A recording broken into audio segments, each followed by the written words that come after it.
यासीन शरीफ के अंदर एक आयत है वमताज़ुल यौम अय्युहल मुजरिमून। क़यामत का दिन जब मजमा लगा हुआ होगा, हिसाब किताब शुरू होगा, उससे पहले अल्लाह रब्बुल इज़्ज़त की तरफ से हुक्म दिया जाएगा वमताज़ुल यौम अय्युहल मुजरिमून, ए गुनहगारों आज तुम अलग हो जाओ। दुनिया में नेक लोगों के साथ उठते बैठते रहे, नेक लोगों जैसा गेटअप बनाए हुए था, सफ़ेद टोपी, सफ़ेद कपड़े, दाढ़ी, हर एक मुफ्ती साहब, मौलाना साहब कह कर के सलाम करते थे, हाजी साहब कह कर के बुलाते थे। लेकिन आज यानी उनके साथ ही कोई फ़र्क नहीं था, नेक लोगों में और बुरों में सारे एक साथ ही रह रहे थे। लेकिन अल्लाह उस दिन फरमाएंगे वमताज़ुल यौम अय्युहल मुजरिमून, एक गुनहगारों आज मेरे नेक बंदों से अलग हो जाओ। उसी वक्त पहचान हो जाएगी कि गुनहगारों को अलग लाइन में खड़ा कर दिया जाएगा और नेक लोग अलग जगह में होंगे। वमताज़ुल यौम अय्युहल मुजरिमून, अल्लाह रब्बुल इज़्ज़त पसंद नहीं फरमाएंगे, गवारा नहीं फरमाएंगे कि वो मेरी नज़रों के सामने है। तो आज जिस दुनिया के लिए, जिस माल के लिए इंसान मरा जा रहा है, इंसान को कोई चीज़ नज़र नहीं आ रही, रिश्तेदारियां नज़र नहीं आ रही है, दीन की कोई हैसियत नहीं है, कुरान का पैगाम उसके लिए कोई हैसियत नहीं रखता है, ईमान की कोई उसकी नज़र में वैल्यू नहीं है, बस माल मिलना चाहिए उसके लिए सांसें निकली हुई है, वो माल और उसकी हैसियत क़यामत के दिन ये हो जाएगी। और जिस ईमान को, जिस नमाज को, जिस रोज़े को, जिस ज़कात को इंसान कुछ भी नहीं समझता है, जिसकी वजह से अल्लाह रब्बुल इज़्ज़त उस दिन इतने इतने इनामात से नवाजेंगे। यौमइदिन यसदुरुन्नासु अश्ताता, उस दिन लोग ग्रुप दर ग्रुप हो जाएंगे, अलग अलग जमातों में हो जाएंगे। क्यों? लियुरौ अमालहुम, ताकि वो अपने अमाल देख सकें, उनको अपने अमाल और करतूत दिखाए जाएंगे। दरूद शरीफ पढ़ने में अल्लाहुम्मा सल्लि अला सय्यिदिना व मौलाना मुहम्मदिन व अला आलि सय्यिदिना व मौलाना मुहम्मदिन व बारिक वसल्लम। बिस्मिल्लाहिर्रहमानिर्रहीम व सल्लल्लाहु अला नबिय्यिल करीम। अऊज़ु बिल्लाहि मिनश शैतानिर रजीम। बिस्मिल्लाहिर्रहमानिर्रहीम। इज़ा ज़ुलज़िलतिल अर्दु ज़िलज़ालहा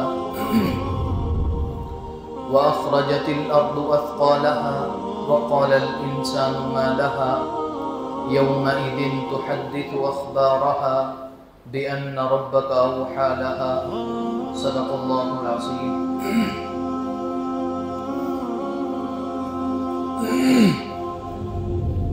सूरतुल ज़िलज़ाल मदनी सूरत है और इस सूरत के अंदर कुल 8 आयात हैं। यानी मदीनतुल मुनव्वरा में जब नबी अलैहिस्सलातु वस्सलाम मक्कतुल मुकर्रमा से हिजरत फरमा करके मदीनतुल मुनव्वरा में मुकीम थे, तो क़याम मदीना के दौरान ये सूरत नबी अलैहिस्सलातु वस्सलाम की ज़ात पर नाज़िल हुई, जिसमें क़यामत का ज़िक्र है और क़यामत की चंद हालतों का ज़िक्र है। करीबन कुरान करीम का एक पारा तकरीबन होने वाला है, तो शायद आप लोगों को इस बात का अंदाज़ा हुआ हो कि कुरान करीम जो ज़्यादातर जिस चीज़ पर बात करता है वो आखिरत है। कुरान की हर 5वीं 6ठी आयत का ताल्लुक कहीं न कहीं आखिरत से होता है। अब आजकल के मॉडर्न ज़माने में या आजकल के साइंसी दौर में ये कहा जाता है कि कुरान करीम तो चूँकि दुनियावी एतबार से भी बहुत बड़ी किताब है, तो इसमें दुनिया की चीज़ें क्यों नहीं बयान की गई है, टेक्नोलॉजी की चीज़ें कुरान करीम में जो जिसका माइंड दुनियादार होता है आमतौर पर, तो उनको इस तरह के इश्कालात और सवालात पैदा होते हैं कि कुरान करीम में तरक्की के हवाई जहाज़ कैसे इससे और बेहतर बन सकती है, या दुनिया की बहुत सारी चीज़ें ज़मीन के अंदर कहाँ कौन सी चीज़ है, कहाँ गैस है, कहाँ फलानी चीज़ है, ये सारी चीज़ें कुरान करीम में क्यों नहीं है, ये आमतौर पर एतराज़ किया जाता है। तो सबसे पहले हमें कुरान करीम का मकसद समझने की ज़रूरत है। कुरान करीम के जो अल्लाह रब्बुल इज़्ज़त ने कलाम पाक इंसानों को दिया है, इसका मकसद क्या है? कोई भी चीज़ मुकम्मल उस वक्त होती है जब उसका मकसद पर वो काम करता रहे, जो उसके सामने टारगेट हो वो उसी के हिसाब से बात करे या काम करे, तो वो उसका मुकम्मल काम होता है। इंसान अगर अपने या कोई भी चीज़ अपने टारगेट से, मकसद से हट जाती है तो वो अनकम्प्लीट चीज़ होती है, वो कामयाब चीज़ नहीं होती है। مثال کے طور پر پنکھا لگانے کا مقصد کیا ہوتا ہے؟ ہوا کھانا۔ اب کوئی بجلی کا کنیکشن تو لگا ہی نہیں اور صرف پنکھا لگا لے تو اس کا کوئی فائدہ نہیں۔ یعنی جس چیز کو جس مقصد کے لیے، جس غرض کے لیے بنایا گیا ہے تو وہ اسی کی مقصد کے لیے کافی ہوگی۔ مقصد سے ہٹ جائے تو اس چیز کا کوئی فائدہ نہیں ہے۔ تو ہمیں قرآن کریم کا مقصد سمجھنے کی ضرورت ہے کہ اللہ رب العزت نے اپنا کلام جو لوح محفوظ میں کئی صدیوں تک لکھا رہا، اس کے بعد بڑے اہتمام کے ساتھ آخر نبی علیہ الصلوۃ والسلام کا انتخاب کیا گیا۔ دنیا میں حضرت آدم سے لے کر کے بڑے نبی علیہ الصلوۃ والسلام تک تقریباً 1.25 لاکھ انبیاء اکرام آئے، جن میں قرآن کریم جس ذات پر نازل ہو اس کے لیے نبی علیہ الصلوۃ والسلام کا بڑا، یعنی انسانی سمجھ کے اعتبار سے سمجھیں تو بڑا سوچ سمجھ کر کے انتخاب کیا گیا۔ اور پھر جس شہر میں یا جس جگہ پر عرب کے اندر مکۃ المکرمہ میں کلام پاک نازل ہوا، اس جگہ کا انتخاب کیا گیا۔ تو ان سب کا اہتمام کیوں کیا گیا ہے؟ اس کا مقصد ہے قرآن کریم نازل کرنا، اور کلام پاک کا جو مقصد ہے وہ ہے انسان کو یہ یاد دلانا کہ یہ زندگی اور یہ دنیا ہمیشہ کی نہیں ہے، انہیں اس بات کا یقین دلانا جو عالم ارواح کے اندر تمام انسانوں سے اللہ رب العزت نے عہد کیا تھا، تمام انسانوں کی روحوں کو جمع کر کے، حضرت آدم سے لے کر کے آخری انسان تک کے انسانوں کی روحیں جمع کی۔ اللہ رب العزت نے فرمایا تمام روحوں سے الست بربکم، کیا میں تمہارا رب نہیں ہوں؟ تو تمام روحوں نے، جس میں ہم بھی شریک تھے اس مجمع میں، تمام روحوں نے کہا کہ بلا، کیوں نہیں، آپ ہی ہمارے رب ہیں۔ تو اس دنیا میں آزمائش اور امتحان کے لیے آتے ہوئے جب اللہ رب العزت نے انسان کو بھیجا تو اس دنیا میں آ کر کے اس کیے گئے عہد کو، اس وعدے کو بھول گیا، اور انسان یہ کہنے لگ جاتا ہے، بسا اوقات انسان کہتا ہے مرنے کے بعد کچھ نہیں ہوتا، مسلمان نہیں کہتا ہے، لیکن قرآن کریم صرف مسلمانوں کے لیے نازل نہیں ہوا ہے، پوری دنیا کے لیے، پوری انسانیت کے لیے کلام پاک نازل ہوا ہے۔ تو بسا اوقات انسان یہ کہہ دیتا ہے کہ مرنے کے بعد کیا ہونا ہے، مٹی ہونا ہے اور کچھ نہیں ہوتا،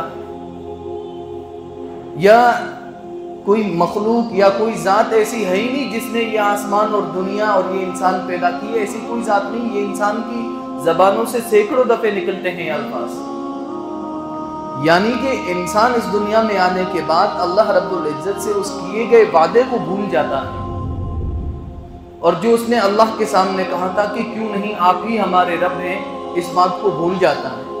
اسی کو یاد دلانے کے لیے پوری انسانیت کے لیے اللہ رب العزت نے کلام پاک نازل فرمایا ہے۔ تو اب وہ وعدہ جو آخرت میں ہونا ہے، یا جو انسانوں نے وعدہ کیا ہے کہ آپ ہی ہمارے رب ہیں، آپ ہی سب کچھ ہیں، آپ ہی نے ہمیں بنایا ہے، رب کے معنی آپ نے سب کچھ دیا ہے ہمیں، تو یہ انسان کو یاد کب آئے گا؟ جب اللہ رب العزت اپنی بات کریں گے، جب اللہ پاک اپنے حساب کتاب کی بات کریں گے، اور انسان کے لیے جو انعام اور سزا رکھا ہے، یعنی جنت انعام کے طور پر اور جہنم سزا کے طور پر اللہ رب العزت نے بنائی ہے، جب اس کا بار بار تذکرہ کیا جائے گا تو اس انسان کو، بھولے ہوئے انسان کو، وہ بھولا ہوا وعدہ یاد آئے گا۔ دنیا کی باتیں کرنے سے یا دنیا کی ٹیکنالوجی کی قرآن کریم میں باتیں کرنے سے انسان کو وہ چیزیں یاد نہیں ہوگی، بلکہ وہ اور انسان بھولے گا، انسان اور دنیا میں لگے گا۔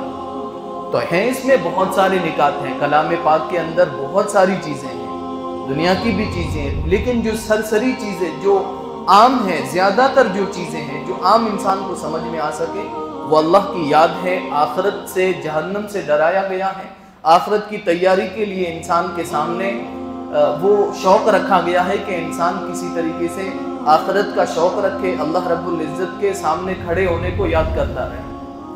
تو یہی غرض اور یہی مقصد ہے کہ کلام پاک میں اللہ رب العزت ہر چوتھی پانچویں آیت میں یا تو موت کا ذکر آتا ہے، یا قبر کا ذکر آتا ہے، یا حشر کا، یا ایمان والوں کا، یا کفر کا ذکر آتا ہے، جنت کا ذکر آتا ہے، یا جہنم کا ذکر آتا ہے۔ بہرحال میں عرض یہ کر رہا تھا کہ اس صورت کے اندر بھی اللہ رب العزت نے مختصراً 8 آیات کے اندر क़यामत का जिक्र फरमाया है। पहली आयत है इदा ज़ुलज़िलतिल अर्ज़ु ज़िलज़ालहा। अल्लाह पाक फरमाते हैं याद करो वो वक्त, तसव्वुर करो उस वक्त को, इदा ज़ुलज़िलतिल अर्ज़ु ज़िलज़ालहा, जब ज़मीन सख्त तरीके से हिला दी जाएगी। इदा ज़ुलज़िला, ज़ुलज़िला ये ज़िलज़ाल से मुश्तक़ है। अपने यहाँ उर्दू में जो ज़लज़ला बोला जाता है, ज़लज़ला, ये इसी अरबी से निकला हुआ है। जब ज़मीन सख्त तरीके से हिला दी जाएगी, जब ज़मीन के अंदर ज़लज़ला कायम हो जाएगा, यानी कुर्बे क़यामत, जब क़यामत कायम होगी, जब क़यामत के प्रोसेस शुरू होंगे तो ज़मीन कांपने लगेगी, ज़मीन के अंदर ज़लज़ला आ जाएगा। व अख़रजतिल अर्दु अक़्वालहा। अगली आयत है ज़मीन, व अख़रजतिल अर्दु अक़्वालहा, ज़मीन अपने सारे बोझ निकाल करके बाहर फेंक देगी। व अख़रजतिल अर्दु अक़्वालहा, ज़मीन अपने सारे बोझ अंदर के निकाल करके बाहर फेंक देगी। बोझ से मुराद मुफस्सिरीन फरमाते हैं मुर्दे भी हो सकते हैं, और मुर्दों के साथ साथ दफीने और खजाने मुराद हैं। मुस्लिम शरीफ में एक रिवायत है, हज़रत अबू हुरैरा रज़ियल्लाहु ताला अन्हु फरमाते हैं कि जब क़यामत बपा होगी, क़यामत का आलम होगा, ज़मीन जब ज़लज़लों में आकर के अपने अंदर की चीज़ें बाहर निकालेगी तो सोने की बड़ी बड़ी चट्टानें ज़मीन अपने अंदर से बाहर फेंक देगी। नबी अलैहिस्सलातु वस्सलाम ने सहाबा को मुखातब करके फरमाया कि उस वक्त इंसान जब वो सोने की चट्टानें देखेगा तो किसी इंसान ने जिसने माल के लिए किसी का कत्ल कर दिया होगा, तो वो इंसान उस चट्टानों को, निकले हुए सोने को देख करके कहेगा कि ये वही चीज़ है जिसके लिए मैंने इतना बड़ा जुर्म किया, इतना बड़ा गुनाह किया कि इंसान को कत्ल कर दिया। माल की बुनियाद पर लड़ने वाला शख्स, अपने रिश्तों को तोड़ने वाला शख्स, माल की वजह से वो उस सोने को देख करके कहेगा कि ये वही माल है जिसके लिए मैंने अपने रिश्ते तोड़े हैं, मैंने अपने रिश्तों को ख़राब किया। एक चोर जिसका चोरी के बदले में हाथ काटा हुआ होगा दुनिया में, तो वो देख करके कहेगा कि ये वही माल है जिसके लिए मैंने चोरी करके अपना हाथ कटवाया था। यानी क़यामत बपा होने से पहले अल्लाह रब्बुल इज़्ज़त, आखिरत का हशर होने से पहले इंसान को ये इस बात का एहसास दिला देगा कि जो कुछ तुम दुनिया में सोचते थे, जो कुछ तुम, जिसके लिए तुम मरे जा रहे थे, माल के लिए, सच झूठ की कोई तमीज़ नहीं, हलाल हराम की कोई तमीज़ नहीं, माल के लिए तुम इतना सरकशी में, इतना गुनाहों में आगे बढ़े हुए थे, उस दुनिया की ये हैसियत है। ये दिखा देंगे अल्लाह रब्बुल इज़्ज़त इंसान को। बहरहाल वअख़रजतिल अर्दु अथक़ालहा इज़ा ज़ुलज़िलतिल अर्दु ज़िलज़ालहा, वो वक्त याद करो जब ज़मीन सख्त ज़लज़ले में आ जाएगी। वअख़रजतिल अर्दु अथक़ालहा, और जब ज़मीन अपने अंदर के भारी बोझों को बाहर निकाल देगी। वक़ालल इंसानु मा लहा, और इंसान ये सब देख करके कहेगा मा लहा, इस ज़मीन को क्या हो गया है, क्या हो गया इस ज़मीन को कि कभी तो हिल रही है, ज़लज़ले आ रहे हैं, कभी अंदर के सारे माल बाहर फेंक रही है, इस ज़मीन को क्या हो गया। यौमइदिन तुहद्दिथु अख़बारहा, अल्लाह रब्बुल इज़्ज़त फरमाते हैं उस दिन ये ज़मीन अपनी सारी खबरें बयान कर देगी, बता देगी। यौमइदिन तुहद्दिथु अख़बारहा, ज़मीन अपनी सारी खबरें उस दिन बयान कर देगी। तिर्मिज़ी शरीफ के अंदर हदीस की किताब है, इसके अंदर एक हदीस नबी अलैहिस्सलातु वस्सलाम ने इरशाद फरमाया कि क़यामत के रोज़ ज़मीन की जिस जगह पर जो गुनाह किया गया है, ज़मीन का वो टुकड़ा, अल्लाह रब्बुल इज़्ज़त ज़मीन के उस क़ितए को, उस टुकड़े को हुक्म देंगे और उसको वो ताकत अता करेंगे कि वो गवाही देगी कि मेरे इस जगह के हिस्से पर फलां शख्स ने ये गुनाह किए। हत्ता कि यासीन शरीफ के अंदर आयत है अल-यौमा नख्तिमु अला अफ़वाहिहिम, अल्लाह रब्बुल इज़्ज़त फरमाते हैं कि उस दिन नख्तिमु, हम मुहर लगा देंगे मुंह के ऊपर, इंसानों के मुंह और ज़बान के ऊपर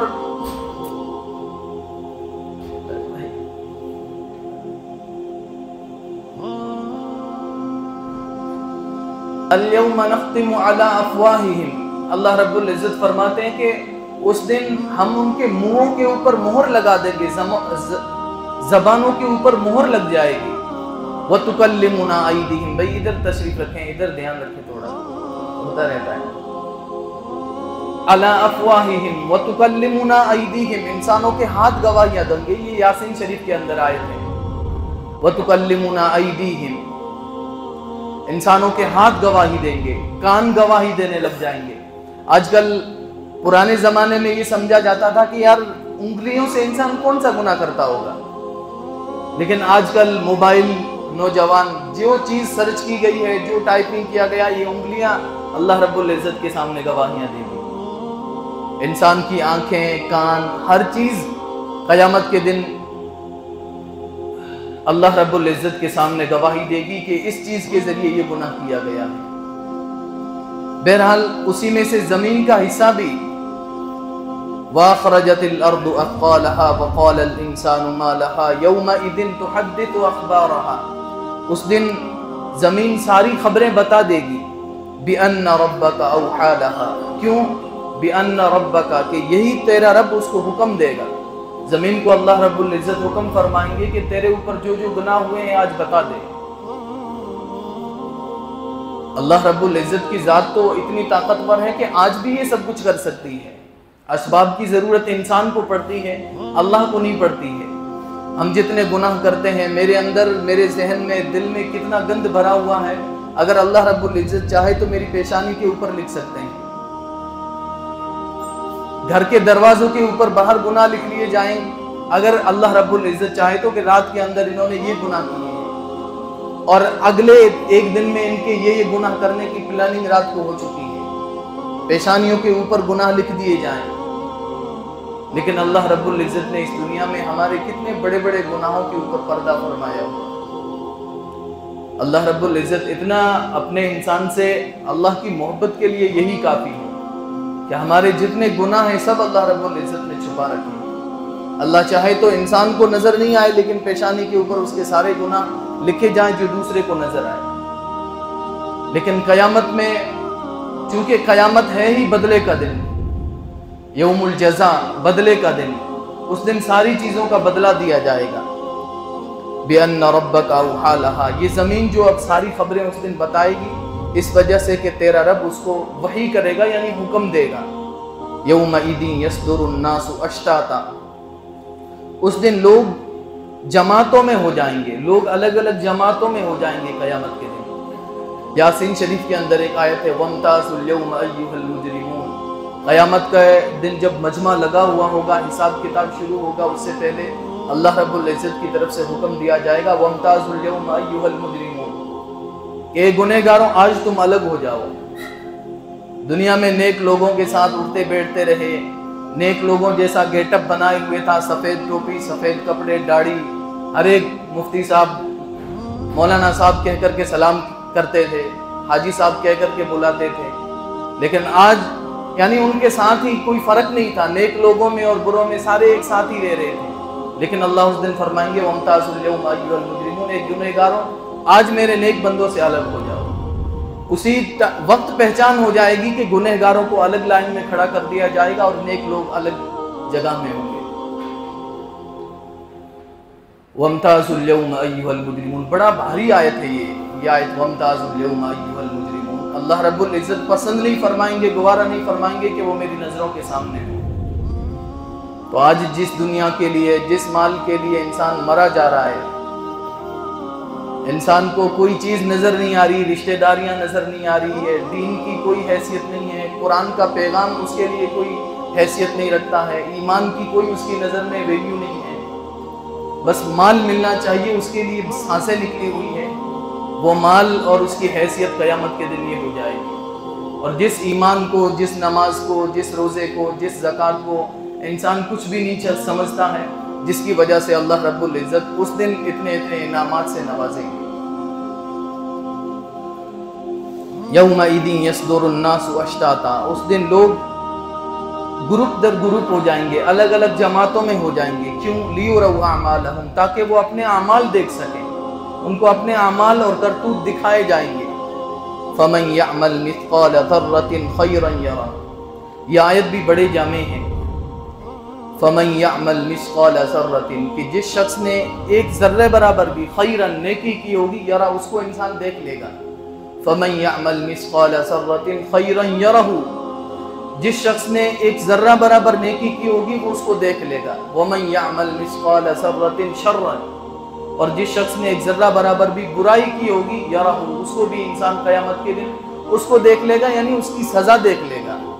نیکی ہے تو اس کا بدلہ، اس کا انعام دیکھ لے گا، اور چھوٹی سے چھوٹا گناہ بھی ہے اس کی سزا دیکھ لے گا. ہاں لیکن وہ بھلائی جو جتا دی گئی ہو، کسی انسان کے ساتھ اچھا سلوک کر دیا گیا اور موقع پڑنے پر اس کو گنوا دیا گیا کہ تو وہی ہے نا جس کے اوپر میں نے یہ احسان کیا تھا. کسی کی مصیبت کے وقت کسی کے کام آ گیا، چند سالوں کے بعد ٹھیک ہوا تو کسی موقع پر بتا دیا. ہوتا ہے نا اپنے معاشرے میں نے ان کے اوپر کوئی آج احسان کر دیا، کل میں کسی چیز کے اوپر غلط ہوں، کسی ٹاپک پر میں غلط ہوں، اب یہ صاحب جن کے اوپر میں نے احسان کیا ہے یہ میرے خلاف بول گئے کیونکہ میں غلط ہوں، تو اس وقت میں اس کو کونے میں لے جاؤں گا کہ تو میرے خلاف کیوں بول رہا، تو وہی ہے نا جس کے لیے میں نے یہ کیا تھا، تو چپ ہو جائے. پھر وہ چپ ہو جاتا ہے. یعنی انسان اپنی غلطی احسان کے ذریعے کبھی کبھی بلوانے نہیں دیتا ہے کہ تو وہی ہے نا جس کے اوپر میں نے احسان کیا تھا، آج کیوں بول رہا ہے میں نے اگر اس پلاٹ پر قبضہ کر لیا، میں نے اس وقت میں تیرے کام آیا تھا، آج چاہے میں غلط ہوں صحیح ہوں تو میری طرف ہی رہے گا. ہوتا ہے نا آج جب ووٹنگ کا مسئلہ آتا ہے تو بڑے بڑے سائنسدان جو ذہنی اعتبار سے اچھی سوچ والے ہوتے ہیں تو وہ یہ چیز نہیں دیکھتے کہ فلاں پارشد یا فلاں آدمی اس نے میرا یہ اٹکا ہوا فیصلہ حل کروا دیا تھا، یا میری گلی کی جو سڑک کے اوپر میرا ایک سیڑھی کی ایک پہلو آئی تھی تو اس نے جب توڑنے کے لیے آیا تھا تو اس نے منع کروا دیا تھا. وہ سوچتا ہے کہ اسلام کہاں نافذ ہو سکتا ہے، کس کی وجہ سے مسلمانوں کی آواز، مسلمانوں کی طاقت مضبوط ہو سکتی ہے، ہمارے ایمان کی حفاظت ہو سکتی ہے، تو پھر وہ اپنی ووٹنگ کا فیصلہ کرتا ہے. 10,000 5,000 لوگوں میں مسلمان اپنے ووٹ دے دیتے ہیں. اس سے بھی چھوٹے لیول پر پڑوسی ہے، کسی وقت کام کیا تھا اب غلط ہے اور دوسرے پڑوسی کو ستا رہا ہے لیکن پہلے کے اوپر احسان کیا ہوا ہے تو اس کو بولنے نہیں دیتا ہے. فَمَنْ يَعْمَلْ مِثْقَالَ ذَرَّةٍ تو بھلائی اگر کی ہوگی اس کا اجر بھی دیکھ لے گا. ایک تو وہ احسان کر کے بھلائی کر کے کسی کے اوپر جتایا نہ ہو، اور پھر یہ کہ ایمان کی حالت میں اس کا انتقال ہوا ہو، مرا ہو. بہت ساری بھلائیاں کی لیکن آخر میں شرک کر بیٹھا، کافر ہو گیا، مرتد ہو گیا، تو پھر اس کی بھلائیاں کوئی کام نہیں آئے گی. ایسے ہی کسی نے برائی کی ہے تو اس کی سزا ملے گی، لیکن دنیا میں رہتے ہوئے اگر اس نے معافی مانگ لی ہے اللہ رب العزت سے، حقوق اللہ میں نماز چھوڑی، روزے چھوڑے، اللہ سے آخری وقت سے پہلے معافی مانگی اور نماز کا پابند ہو گیا، یا اور کوئی گناہ کیے، سود کا مال کیا ہے، وہ یہ کیا، برائیاں کی، لیکن معافی مانگ لی، سچی توبہ کر لی مرنے سے پہلے، تو وہ مٹ جائے گی، اس کی پھر سزا نہیں ملے گی. تو فَمَنْ يَعْمَلْ مِثْقَالَ ذَرَّةٍ خَيْرًا جس نے کوئی بھلائی کی ہوگی تو وہ اس کا بدلہ آخرت میں ملے گا. وَمَنْ يَعْمَلْ مِثْقَالَ ذَرَّةٍ شَرًّا يَرَهُ کسی نے اگر ذرہ برابر بھی برائی کی ہوگی اس کا بدلہ بھی قیامت کے دن مل جائے گا. یہ جو سورۃ الزلزال ہے، ہمیں چاہیے کہ یہ سورت، بس اس سورت کے اندر 8 آیتیں ہیں، ہمیں یہ یاد کر لینی چاہیے، حفظ آیت. جیسے سورۃ الاخلاص کی فضیلت ہے، قل هو اللہ کی یہ فضیلت ہے کہ اس کو 3 مرتبہ پڑھا جاتا ہے تو پورے کلام پاک کا ثواب ملتا ہے. ایسے ہی یہ جو سورت ہے سورۃ الزلزال، اذا زلزلت الارض زلزالہا، ترمذی شریف میں حضرت انس اور حضرت عبداللہ ابن عباس رضی اللہ تعالیٰ عنہ کی روایت ہے کہ یہ سورۃ الزلزال نصف القرآن کے برابر ہے، یعنی آدھے قرآن کا جتنا ثواب ملتا ہے اتنا اس کا فضیلتی اس سورت کا ثواب ہے. یعنی 2 مرتبہ یہ سورت پڑھنے سے پورے کلام پاک کا ثواب ملتا ہے. ایسے ہی قل یا ایھا الکافرون ہے، یہ 4 مرتبہ پڑھنے سے اللہ رب العزت کی طرف سے پورے کلام پاک پڑھنے کے برابر کا ثواب لکھا جاتا ہے. ایک اور گزارش ہے جو اس حوالے سے اب آ گئی ہے قرآن کے ثواب کے حوالے سے، کہ یہ 2 صورتیں جب پڑھی جاتی ہیں، یا قل یا ایھا الکافرون 4 مرتبہ پڑھتے ہیں، قل هو اللہ احد 3 مرتبہ پڑھتے ہیں، تو ایک کلام پاک کا ثواب ملتا ہے. تو پہلے بھی یہ بات بہت سی مرتبہ عرض کر چکا ہوں، ایک بار پھر عرض کر دیتا ہوں، اپنی اولاد کو کلام پاک ضرور پڑھائیے۔ کل قیامت کے دن یا انسان مر کر کے قبروں میں چلا جاتا ہے تو کوئی کام نہیں آتا ہے۔ مولوی، رشتہ دار، سارے کچھ آپ کتنے ہی فاتحیں کروا لو، مول صاحب کو کتنی مرتبہ بلوا لو، نہیں پڑھتے ہیں۔ ہم بھی مولوی کی کیٹیگری میں ہوں، میں بھی، کیونکہ جس کا رشتہ ہوتا ہے نا اسے اپنے ماں باپ کی یاد آتی ہے۔ مولوی کو کیا یاد آتا ہے؟ کھانا یاد آتا ہے، وہ 40ویں دن کھاتا ہے اور نکل لیتا ہے پتلی گلی سے۔ تو عرض کرنے کا مقصد یہ ہے کہ بھائی اپنی اولاد کو کلام پاک پڑھا کر کے جائیں۔ اپنی خود صرف اس بھروسے بھی نہیں رہنا ہے کہ نماز روزے کچھ بھی نہیں کرنے، بچوں کو قرآن پڑھا دیں گے وہ ثواب بھیج دیں گے، اس بھروسے بھی نہیں رہنا ہے۔ جب تک زندہ ہیں اللہ کے حکم پورا کرتے رہیں اور بچوں کو قرآن کی تعلیم دے کر کے جائیں کہ جب ہم مر جائیں گے تو خود تو اعمال کر نہیں سکتے۔ بیٹی کا اور باپ کا خاص طور سے بڑا اچھا تعلق ہوتا ہے، محبت کا تعلق ہوتا ہے۔ تو وہ بچیاں جو دوسرے گھروں میں چلی جائیں گی لیکن باپ کو کبھی یاد آئے گا تو اگر کلام پاک پڑھا ہوا ہوگا تو پڑھ کے ثواب پہنچائے گی، نہیں تو کیا کرے گی بیچاری؟ حلوہ بنا کر کے، گوشت بنوا کر کے جمعرات کے دن مولوی کو بلائے گی، اگر قرآن نہیں پڑھنا آتا ہو مولوی کھا کے چلا جائے گا، پڑھے گا کچھ نہیں۔ تو اس لیے اپنی اولاد کو کلام پاک پڑھائیں گے۔ یہ 2 مرتبہ کب پڑھے گی؟ جب اس کو قرآن پاک پڑھنا آئے گا تو کم سے کم 2 منٹ کا کام ہے۔ سورۃ الزلزال پڑھے گی، اذا زلزلت الارض زلزالہا، تو یہ 2 صورتیں پڑھ کر کے ثواب باپ کو پہنچائے گی، دادا کو پہنچائے گی۔ بیٹا ہے، پڑھیں گے انشاءاللہ۔ تو اس بات کا عہد کریں کہ جیسی بھی ترتیب ہو، جو ہو، حالات کیسے آئیں۔ بہت سارے لوگوں کو ہمارا عذر یہ ہوتا ہے کہ بچے اسکول پڑھتے ہیں، تو اسکول تو پڑھیں گے ہی، اسکول تو پڑھتے رہیں گے۔ آج اسکول پڑھ رہے ہیں، کل جاب لگ جائیں گے اور پھر بڑے ہو جائیں گے، تم تو اتنے میں چلے جاؤ گے، کب قرآن پڑھیں گے؟ ہر چیز کے ساتھ ابھی کھانا چھوڑا جاتا ہے کہ بچہ اسکول پڑھ رہا ہے تو ابھی کھانا نہیں کھائے گا، بیمار ہے تو ابھی ہاسپٹل نہیں لے جائیں گے، ابھی اسکول پڑھ رہا ہے۔ اسکول کے ساتھ ساتھ جب سارے کام ہو رہے ہیں تو دین کا علم کیوں نہیں ہو رہا ہے؟ قرآن کا علم کیوں نہیں ہو رہا ہے؟ تو اسکول بھی چلے گی اور ساتھ ساتھ میں کلام پاک پڑھا جائے گا، دین کا علم بھی حاصل کیا جائے گا۔ تو بہت ہمیں سیریس ہونے کی ضرورت ہے۔ اللہ پاک عمل کی توفیق نصیب فرمائے۔ جن کی سنتیں باقی ہے وہ سنتیں